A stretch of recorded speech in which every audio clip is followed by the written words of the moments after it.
Right. So last class we had discussed that if you place a loop of thread, okay, on a film of soap solution and you prick the film which is inside the thread, what happens is you will see the thread becoming circular in shape. Okay. See, it's very hard to keep it in place. It will move around, it will move to the edge. Okay. Yesterday I showed you one real picture also, no, where this experiment was conducted. Yeah. So it's hard to keep the loop of thread in the middle of the film. It will move around and it will move towards the edges. Okay. It will settle at one of the edges. Fine. So let's say it has settled like that. Or in an imaginary case, let's say it has settled in the middle itself like this. Okay. Now, why does it take that circular shape? Because force due to surface tension pulls the thread at every point in the outward direction.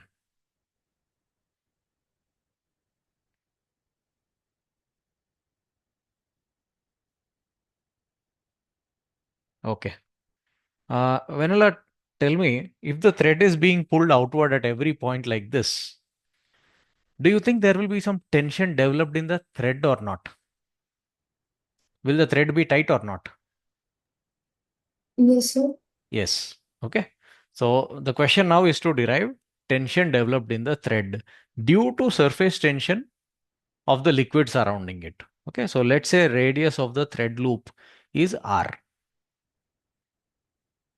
Fine. Surface tension of the liquid, you can take it as T.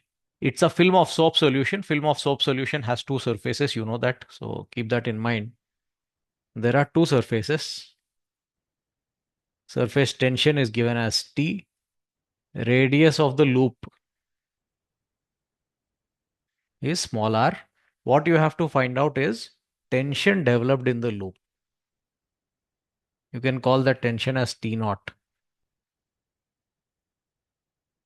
in the loop of thread. Okay. Think about it. Try to come up with some idea. The only thing you know so far is how to express these forces. Okay. How to write the magnitude of dF, we know. Force due to surface tension. You think of how to make use of that to derive tension in the loop. Okay. I'll give you 2 minutes. Okay. See, there is a general approach to such problems. Okay. Where you have to find out tension in a ring. There are many different ways of writing equations depending on the situation. Here it is surface tension which is causing tension in the ring as well. Okay. We'll see how to bring surface tension into the equation, but how to look at it such that we will be able to write some equation. Now, what were you asked to derive? You were asked to derive tension in the string or in the loop of thread. Tension is a force. Whenever you need to derive the force, one of the forces acting on an object, what do you have to do? You should either write F net equal to ma such that that equation includes that unknown force, or write F net equal to 0, equilibrium equation. Okay. Now, if you observe the loop of thread, it is getting stretched. So every particle of the loop of thread will be kind of holding the next particle by means of tension. On every particle, there will be one tension acting this way, clockwise, one tension acting anti-clockwise. Okay. Maybe I should show only one particle, then it will be easier for you to visualize.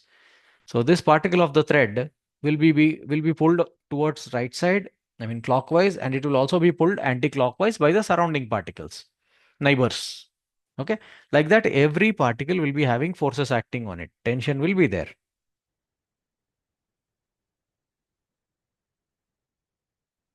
This way. Okay. Now, the resultant of all these small tension forces is zero. The net tension on the wire is zero. But at any one point, how much is the tension is what we want. Okay. So what you have to do is you need to isolate a part of the system on which tension is an external force. If you take the whole ring, whole loop, tension is an internal force. Okay. So generally how we approach such problems is we consider half of the ring. Okay. Basically, you can take any part of the ring. It is easier if you consider half of the ring. Okay, consider one half of the ring like this. Look at the forces that act on it. In the outward direction, radially outward direction, there is force due to surface tension acting at each point.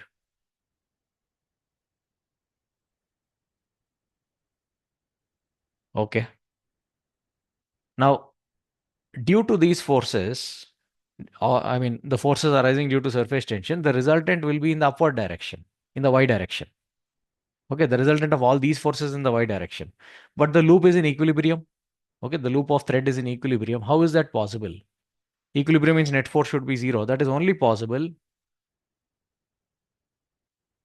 if tensions act like this. There will be tensions acting like this at the ends of this semicircular loop. Venla, is this clear?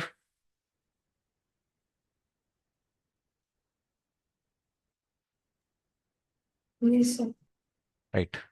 So basically, the resultant of all these forces due to surface tension, okay, net force due to surface tension gets balanced by T naught and T naught acting at the ends of this semicircular loop.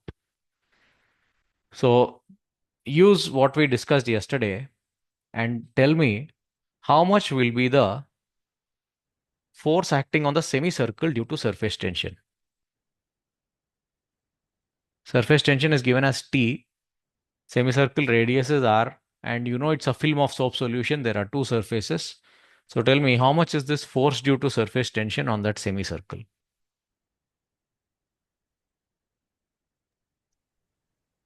So 40. Okay. There are two surfaces. So get the factor 2 first.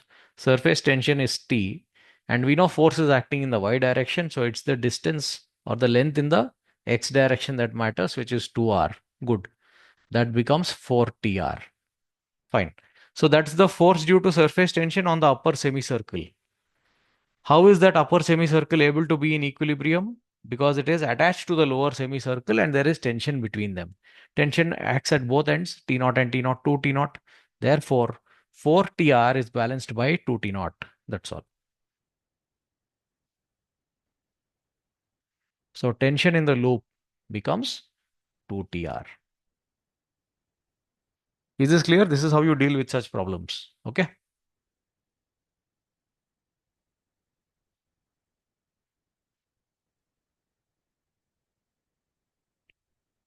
fine. Next, yesterday we discussed the formula for surface energy also. U is equal to surface area multiplied with surface tension. Questions based on this are very, very common. Suppose there is a soap bubble.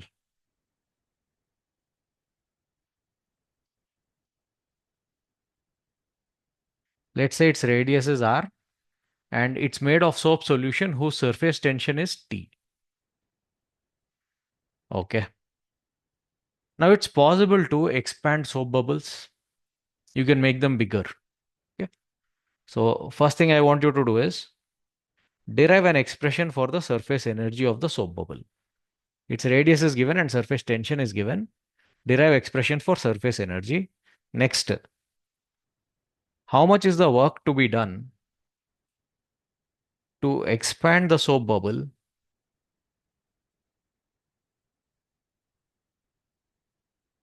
to a radius of 2r? Okay, we need to double the radius.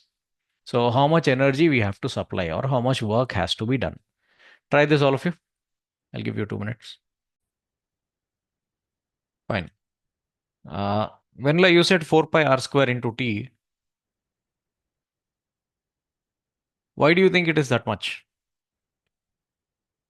The formula is here itself, surface area multiplied with surface tension.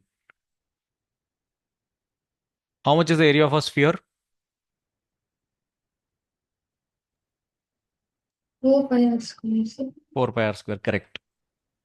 Soap bubble, we assume the shape to be a sphere itself. But a soap bubble, okay, let's say it's made of soap solution, a film of soap solution like this. A soap bubble has air inside it and also outside it. Okay, so molecules are exposed to air on the outside and also on the inside. So it has two surfaces, not one. Fine. So the total liquid surface area here is 8 pi r square. And multiply that with surface tension. That is the surface energy of the soap bubble when its radius is r. Vanilla, is this clear? Yes. Pawan, did you understand? Surface energy, surface area multiplied with surface tension. That's all. You have to see the liquid surface area. Right. Next, how much is the work to be done to expand the bubble to a radius of 2r? See, if you expand the bubble, you'll be increasing its surface area. Okay, so liquid surface area will increase. For the liquid surface area to increase, it requires energy. That energy is what you need to calculate. That's all. Okay, so work done basically is final surface energy minus initial surface energy. Okay, finally, the radius is 2r. So 8 pi into 2r whole square into t is the surface energy. Initially, it is 8 pi r square into t. Okay, that adjustment you can do, but this is how you find out work done in such cases. Okay, next question. Now, we observe in daily life that when two liquid drops are brought very close to each other, okay, assume this is one drop of liquid, let's assume they are spheres.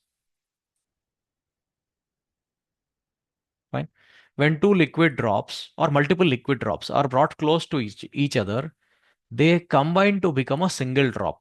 Okay, that combining, I mean, we say that they coalesce into a single drop. Now, this happens automatically. Anything in nature which happens automatically must be a process which releases energy. Okay. So, the two drops of liquid, when they are separate, they must have been having higher amount of energy than when they combine and become a single drop. Okay, it's this process happens naturally. Combining and becoming single drop happens automatically. Means it must be a process which releases energy. So the system should be going from high energy to low energy. So initially, when they are separate, they must have been having high energy. When they combine and become a single drop, that single drop must be having lesser energy. Of course, that single drop will be bigger.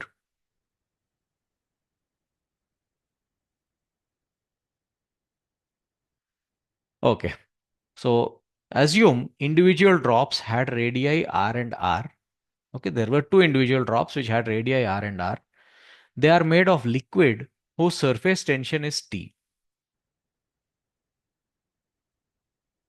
One of you quickly tell me how many liquid surfaces does a drop have? This is not a bubble, it's a drop. How many surfaces does it have?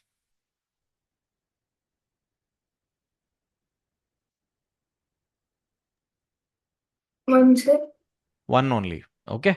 Inside is all liquid, outside is air. So there is only one liquid to air interface. So there's only one surface. Okay. So two drops of liquid are there initially. Radii surface tension are given to you. They combine to form a single drop.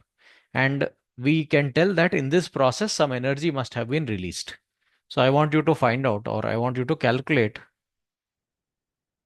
the energy released in this process. Try this, both of you. I'll give you 2 minutes. Think carefully and solve. Okay, if you need more time, you can ask for more time. Don't be in a hurry to answer. Okay, so you need to calculate energy released. Energy released is basically initial energy of the system minus final energy of the system. Okay, initially, this is the state. There are two liquid drops. Therefore, initial energy becomes, they're identical liquid drops. So 2 times of energy, surface energy of each liquid drop would be surface area 4 pi r square. Okay, we took the radius of the drops as individual drops as small r. So 4 pi small r square multiplied with t. So this is the initial surface energy of the two drops combined. I mean, two drops added. Okay. When the two drops coalesce to form a single drop, we should find out the final surface energy. Now we can do that only if we know the radius of this bigger drop. Is there any way to find out the radius of that bigger drop? We know which two drops are forming this. I mean, we know which two small drops are combining to form this bigger drop. So, is there a way to find out this radius?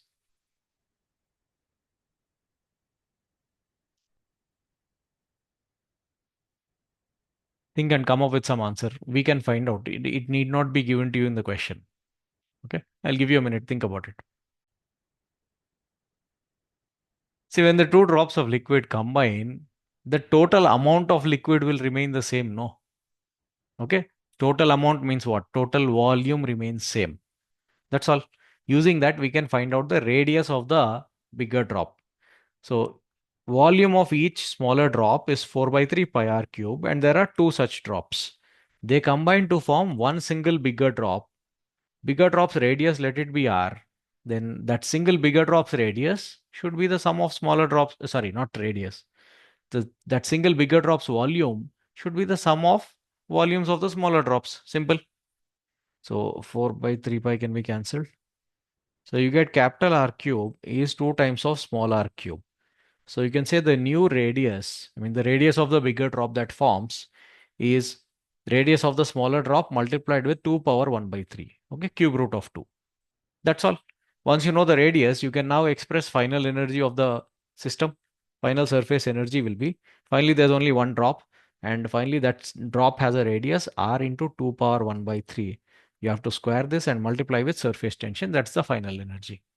Initial energy was 8 pi r square t. Final energy is this much. Therefore, energy released when the two drops coalesce to form a single drop will be 8 pi r square t, the initial energy, minus this.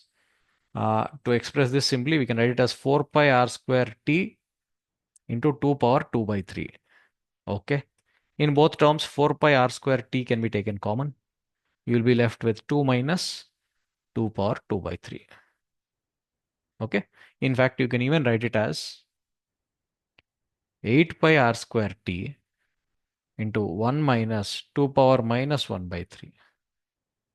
It's all the same thing, okay, expressed in different ways. So, hope the idea is clear.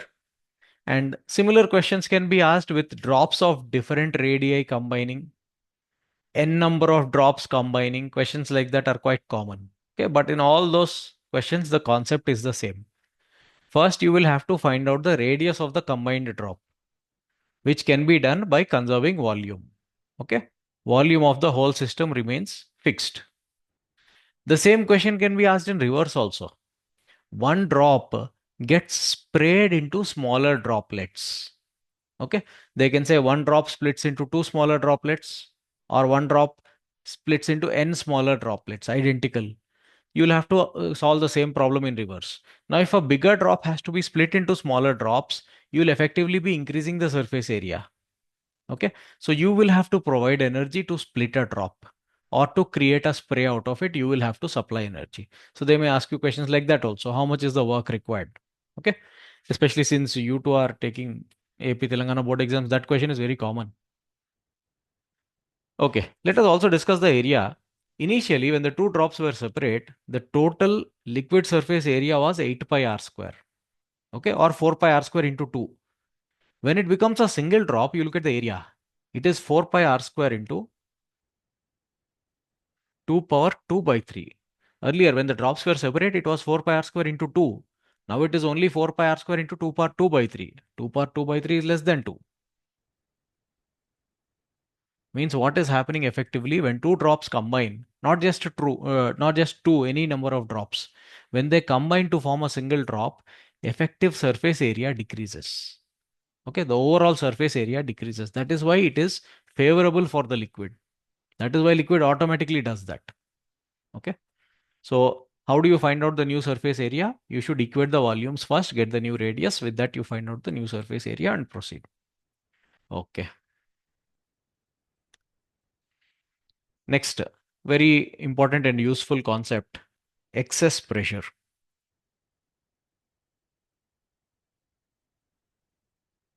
Okay, just a moment. Right. Consider a balloon. Now, when the balloon is not filled with air, right, it will be a loose piece of rubber basically. The pressure outside will be atmospheric pressure. The pressure inside the balloon will also be atmospheric pressure. And the shape, like you can adjust it whichever way you want. Otherwise, it is flat. Normally, it is flat. Okay. A non-inflated balloon looks flat when it lies on the surface. Okay. Now, when you inflate the balloon, fill it with air, you know what happens. Okay. It takes this shape. Let's say the pressure inside the balloon is P2, and let's say the pressure outside is P1, which is basically atmospheric pressure. Okay. Now, both of you tell me which pressure is greater, inside the balloon or outside when it is filled? P2 is greater, sir. Pressure inside the balloon is greater. How do you know that?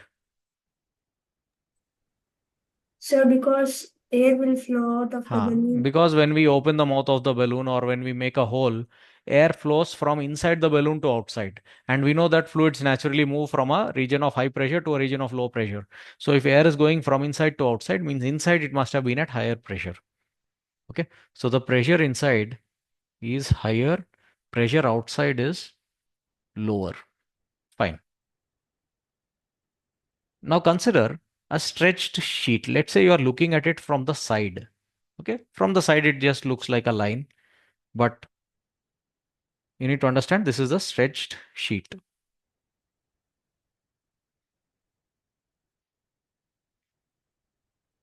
Okay. Let's say the pressure on one side is P, on the left side is P2, on the right side the pressure is P1. Now if the pressure is same on both sides of the sheet, okay, stretched sheet, basically what will happen? The force acting at every point of the sheet from the left side will be equal to the force acting at every point of the sheet from the right side.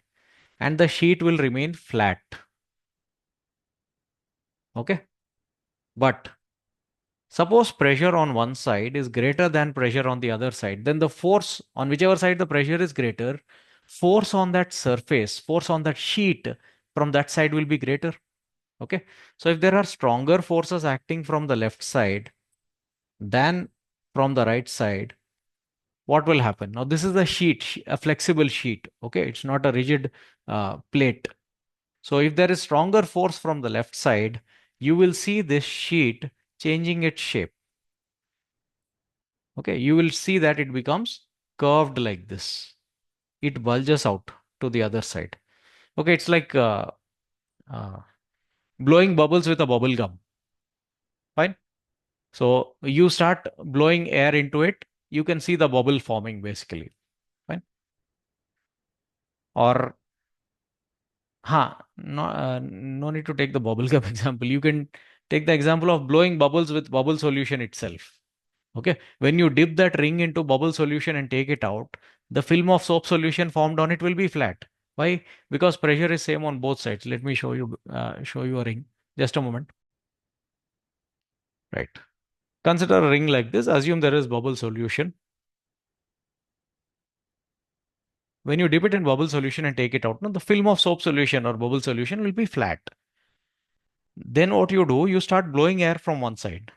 Now, initially, why is it flat? Because the pressure above is atmospheric pressure, below is also atmospheric pressure. Now, if you start blowing air this way, what will happen? You will see the bubble forming like this. You will see the film of soap solution expanding like this. Right? Basically, what is happening when you blow air from above, you are exerting higher pressure on the upper side.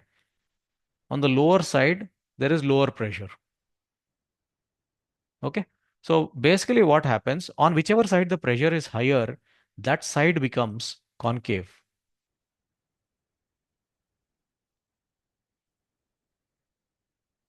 The side where the pressure is lower, that will be bulging out and that side is called convex.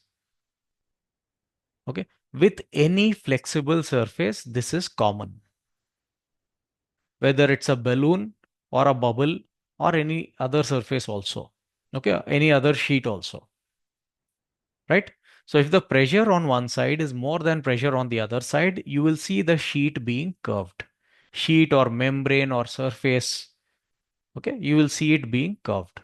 The concave side is at higher pressure than the convex side. Same thing happens in case of a balloon also. Inside the balloon is concave, outside the balloon is convex. Inside the pressure is higher and outside the pressure is lower. Initially, when the balloon is not filled, it remains flat. The rubber sheet remains flat. Okay, only when you start filling it with air, pressure inside more than pressure outside, it starts bulging out. Okay, so we need to derive an expression for the pressure inside or the extra pressure inside compared to outside. That is what we call as excess pressure. Okay, we'll start with a simple case. Excess pressure in a liquid drop. Fine. One of you quickly tell me how many surfaces does a liquid drop have? One surface. One surface only, right?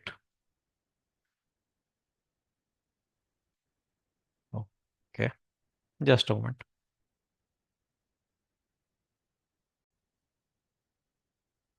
Imagine this is a liquid drop of radius r made of liquid of surface tension capital T. Okay. On screen, it looks like a circle. You have to visualize it in 3 dimensions. Okay, like a drop, a sphere of water you consider. Fine.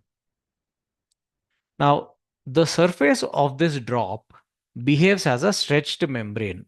Not just this drop, any free surface of liquid behaves as a stretched membrane. So you will have to imagine it like this. It's like a packet of water, a spherical packet of water. Okay. The packet is the surface, and inside it is filled with water. Fine. I mean, don't actually think of it like a water packet because water packet will be made of plastic. Okay. So here the surface is also made of water itself. Okay. But we just need to think of it separately, consider it separately. So basically, what that liquid surface is doing is it is packing all the liquid molecules inside. Okay. Like water in a water packet itself. It is holding them tightly in place. Fine.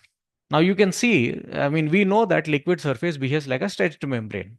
And you can clearly see that the inner side is concave and the outer side is convex. If a flexible membrane is curved like this, then we can tell for sure that the concave side should be at a higher pressure than the convex side. Outside it is atmospheric pressure, so let's take the pressure outside as P naught.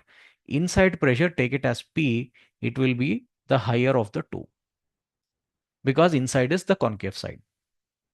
Okay.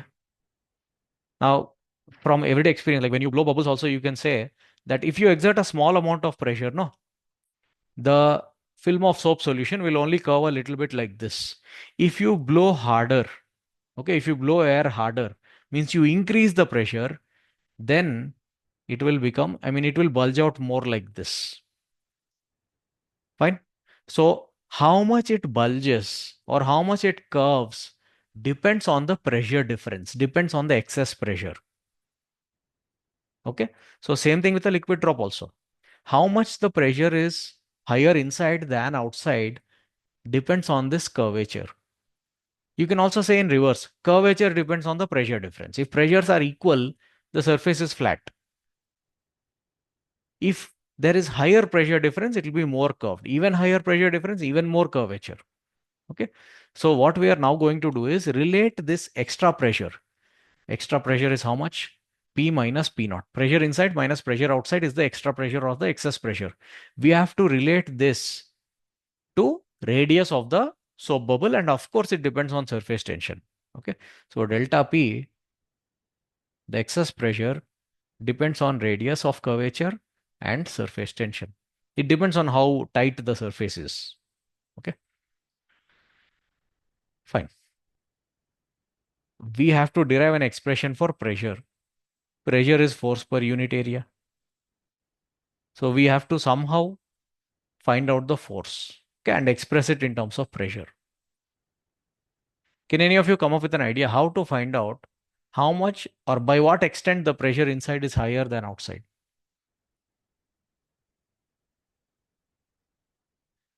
Little bit of visualization you need to do.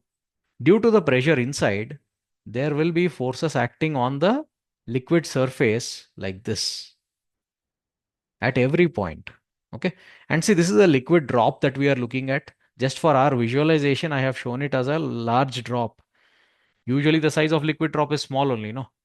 So since the size is small, the pressure will not vary significantly from point to point. Okay, that P is P naught plus rho GH. Don't consider that.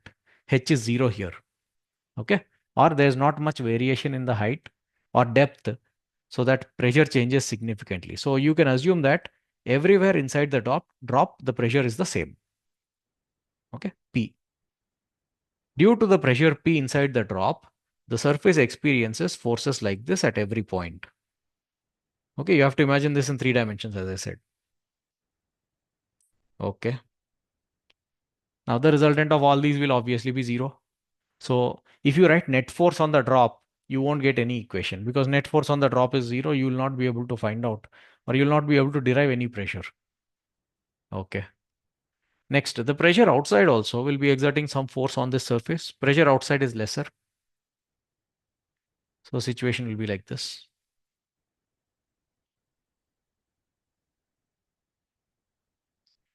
Now from inside, if the pressure is more and from outside the pressure is less.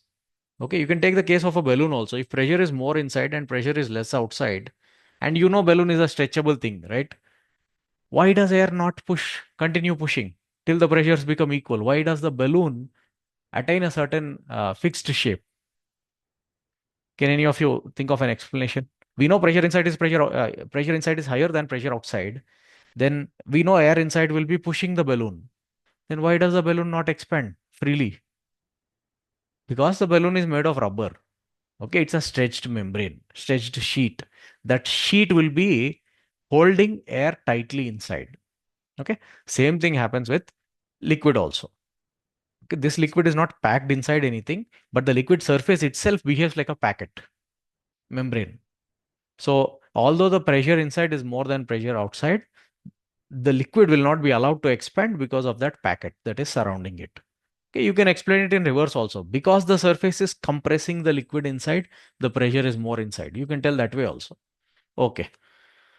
So the green vector's resultant is zero. The red vector's also resultant is zero. Then for the whole drop, if you write any equation, you won't be able to derive pressure inside. Can any of you come up with an idea how to find out how much pressure is there inside this liquid drop? Or how much extra pressure is there inside this liquid drop?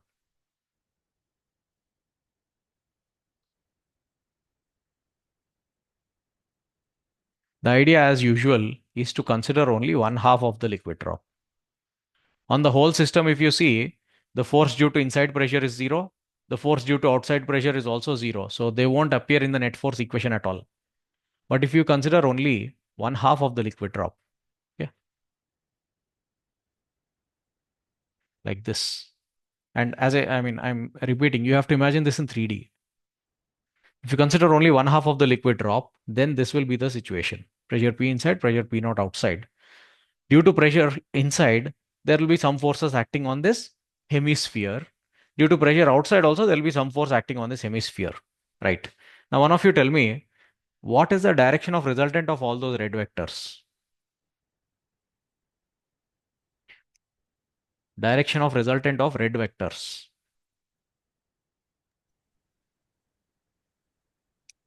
In positive x direction, sir. Positive x to the right. Okay. So this is the force due to pressure inside. Pressure inside is assumed to be uniform. You know the radius is r. So tell me how much will this pressure force be? We had discussed this before also. Force on a hemisphere due to pressure. How much will it be?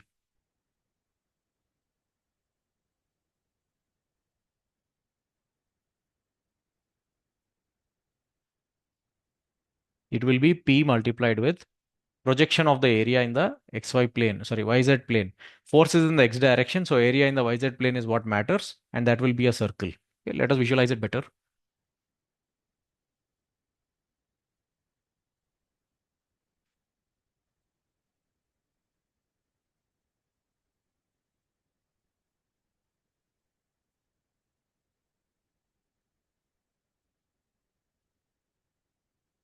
If you visualize in 3D, this is what the situation looks like.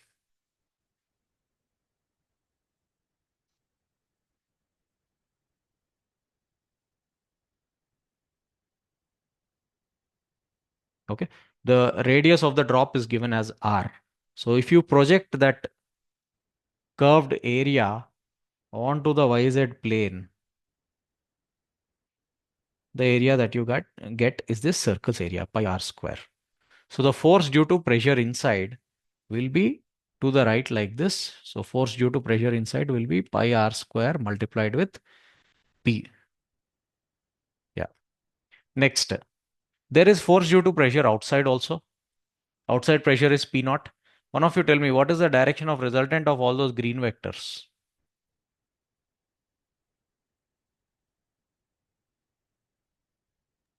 Towards the left, sir. Towards the left. How much? That pressure is uniform P naught everywhere. You know the resultant is to the left. How much will this force be?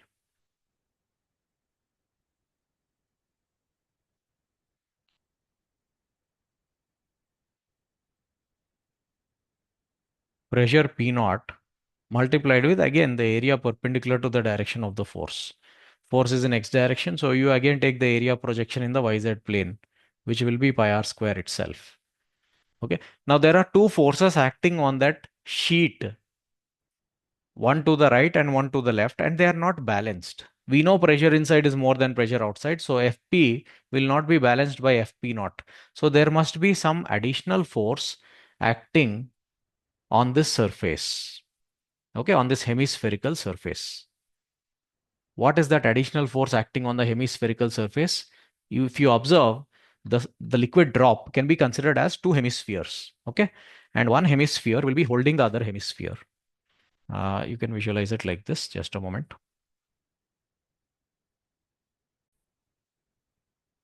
So if you think of the surface, spherical surface, as two hemispherical surfaces, then here I have shown it as two separate surfaces. The molecules here and here, they'll be kind of holding each other, okay, by means of surface tension.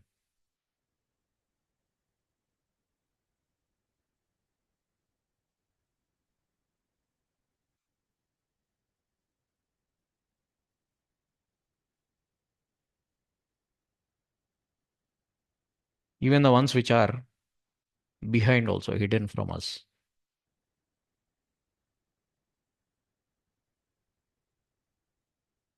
You have to visualize it like that. Okay. An even better way to visualize is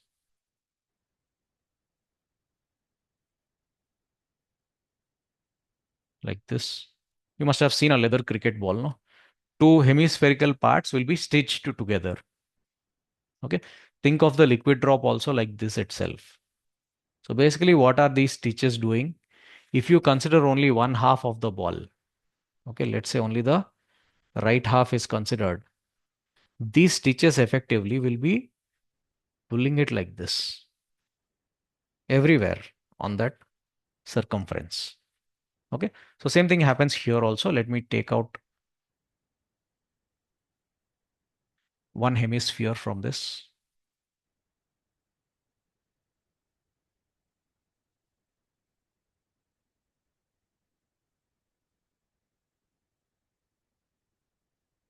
So basically what happens to the other hemisphere is this. It will be experiencing forces. Forces due to what? Forces due to surface tension at every point on that boundary.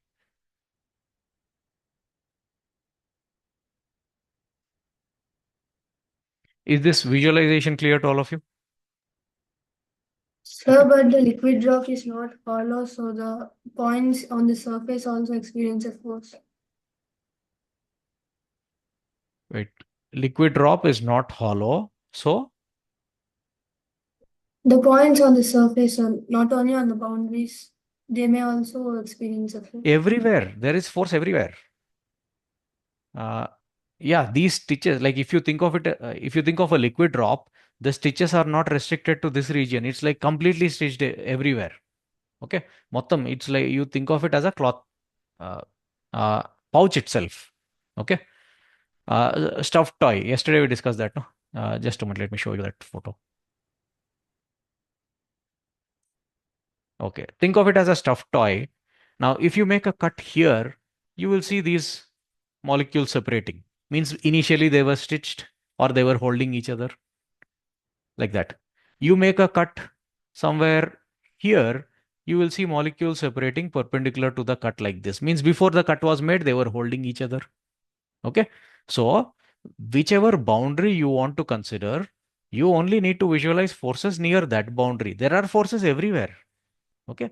What we are doing now to derive an expression for that excess pressure is that we are writing forces acting on one half of the liquid drop.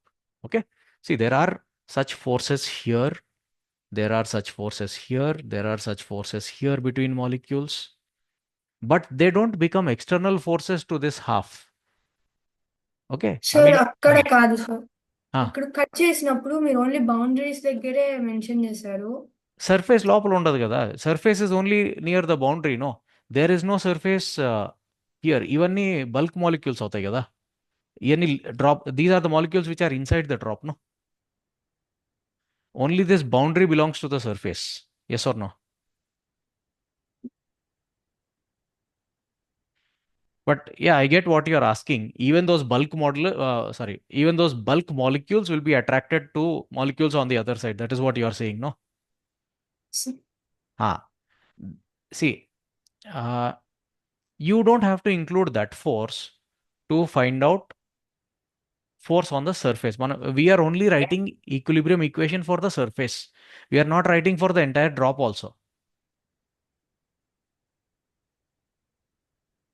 Okay, only for that layer, surface layer, we are writing equilibrium equation.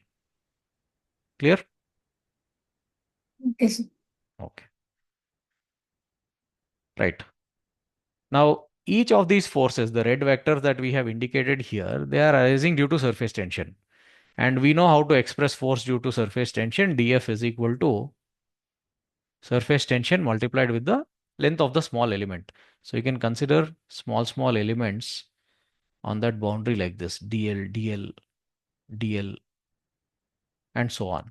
On each small element of that boundary, there will be a force acting like this. But since we cut the liquid drop into two equal halves, all these forces, all these red vectors will be in the same direction. They are to the left. Okay. Wait, maybe I should have used a different color because we used red to denote force exerted by pressure inside. So let me use yellow itself. Okay. So these yellow vectors are forces experienced by that hemispherical surface on that boundary, on that circular boundary. All of them have the same magnitude. So their resultant is going to be to the left. So basically what happens, this hemisphere that is there experiences another force to the left due to surface tension. Fine. So these two forces acting to the left, force due to outside pressure and force due to surface tension, balance force due to inside pressure, such that the surface is in equilibrium. Okay, that equilibrium condition is what we will write now. But before that, we have to derive an expression for force due to surface tension, total force due to surface tension on one half. Now, all the df's are in the same direction. So total force will be T integral dl. Now, dl is the length of each element on that boundary. Fine. If you add all these lengths of each element on that boundary, can any one of you tell me how much it becomes? Integrate all the dl's.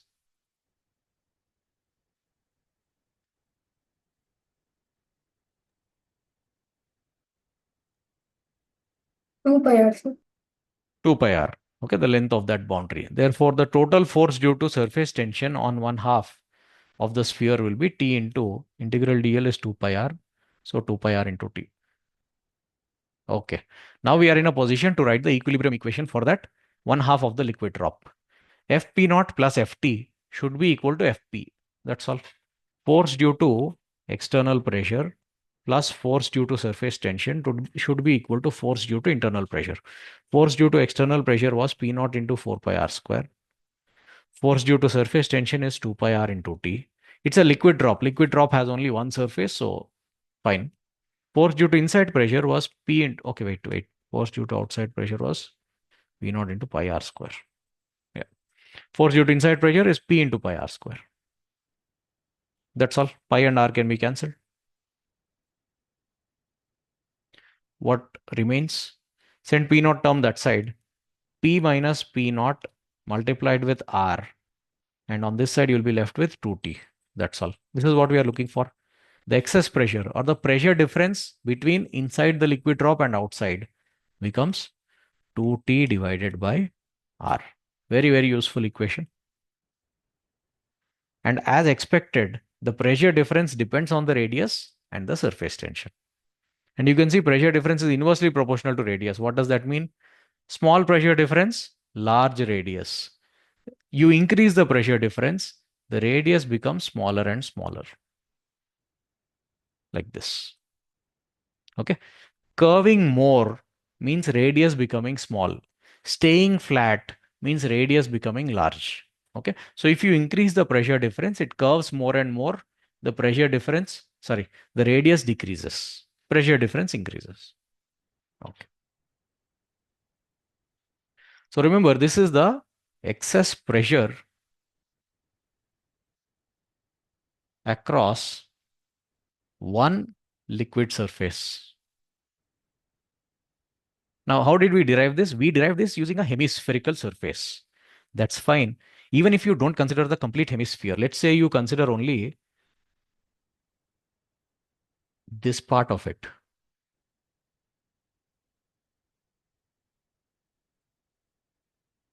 Okay. In 3D, it looks like this, like a small bowl.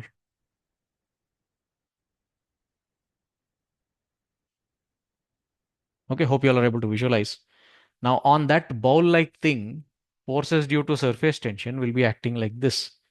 Force due to surface tension acts tangential to the surface always.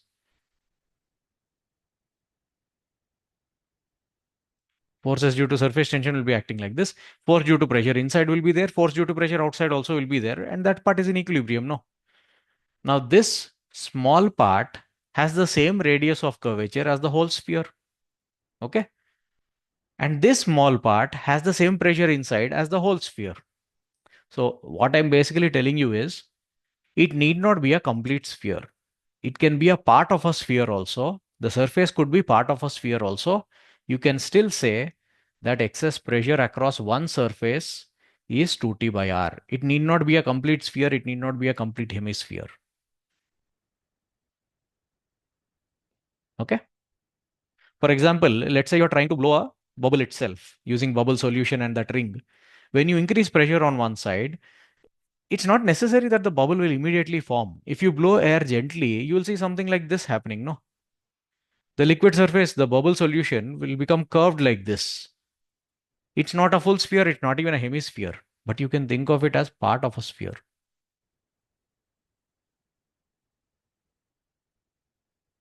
Okay, you can think of it as part of a sphere. So, as long as the surface is like part of a sphere, you can use this formula. If you know its radius of curvature, you can say that the pressure difference is 2t by r. Okay. So, for one surface, okay, which is part of a sphere, the excess pressure is 2t by r. If it's not part of a sphere, then you cannot use this formula. Okay, we'll discuss questions like that in the next class. Now, we derived excess pressure in a liquid drop. Liquid drop has one surface, so the excess pressure is 2t by r. Next thing is the excess pressure in a soap bubble. Can one of you tell me how many surfaces a soap bubble has? Assume bubble is in air. Okay, how many surfaces will it have?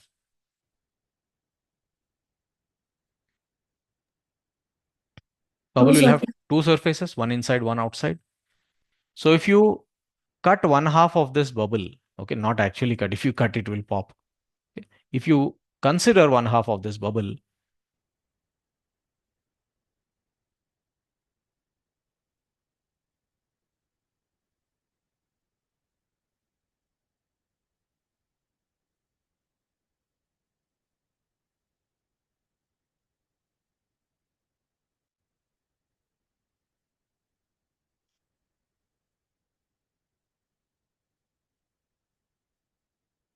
okay, think of it like this. Now, this half of the surface will be held together by that half of the surface by means of surface tension. Now there are two surfaces here. So what happens is at each point, there will be two forces acting, one on the outer surface, one on the inner surface. You have to imagine it like this. That's the difference between liquid drop and soap bubble. And remember, this is soap bubble in air, not in water. Okay, or not in the soap solution. So definitely it will have two surfaces at every element there will be two forces acting like this, one on the outside, one on the inside.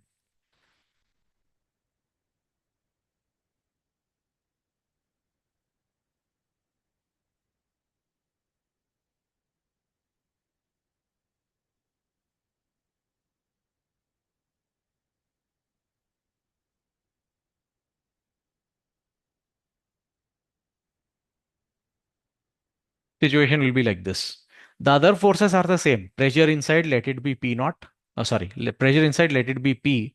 So due to pressure inside, there will be a force of P into pi r square acting to the right side. Due to pressure outside, there will be a force P naught into pi r square acting to the left side. And due to surface tension, this time there will be 2 into 2 pi r into T to the left. That's all. Now write the equilibrium condition. You will see that the pressure difference here, excess pressure, that is P minus P naught, will now be 4T by R. Simple. There are two surfaces, so double the excess pressure. That's all. Okay. So for a liquid drop, it is 2T by R, or basically for one surface, it is 2T by R. For two surfaces, it is 4T by R. Remember it that way. But remember, these are for spherical surfaces.